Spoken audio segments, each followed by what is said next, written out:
Welcome to all of you watching this.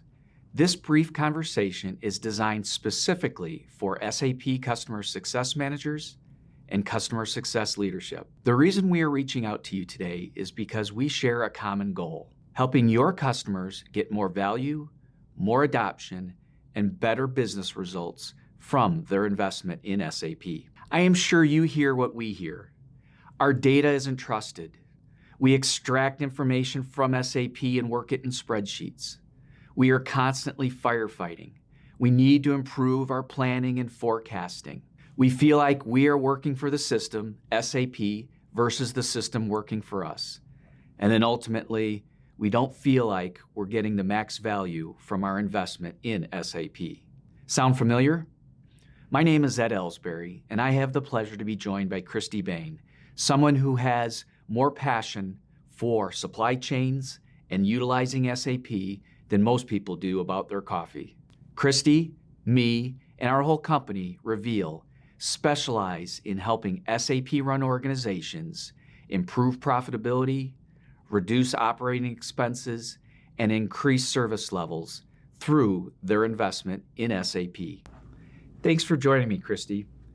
Now, you've seen firsthand how the improved use of the system has led to improved outcomes and customer success. Can you share a story that brings that to life? I would love to, Ed. We have been recently working with a number of clients that are very close to thinking that IBP just will not work for them. And it's really a shame because they are primarily just using the Excel user face to copy and paste data. And what we find is that folks go to IBP with a lot of expectation for how this would help them with their sales and operations or integrated business planning process. And then once they get into the system, they're just not seeing the results that they're looking for.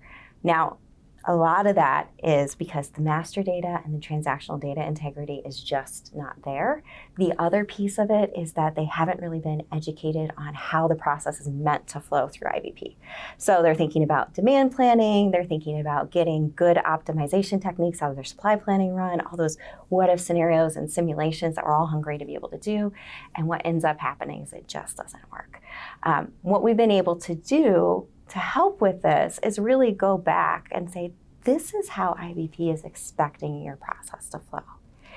These are the things that we need to do in order for it to be successful. And let's start to understand and get ahead of some of those data issues so that you can get the results you're looking for and you're not using IBP plus a bunch of other stuff to facilitate your process. Let's start using those dashboards and analytics to make good decisions.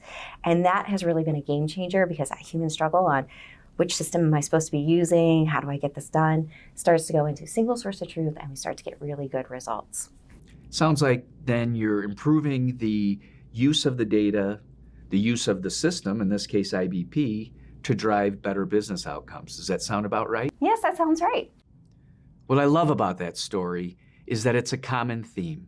Customers have the technology, but they need help activating and optimizing its value. And when that happens, results improve, and it makes your renewal and expansion path much smoother. If you're supporting a customer who could benefit from better adoption and improved business results, we welcome the opportunity to have a conversation.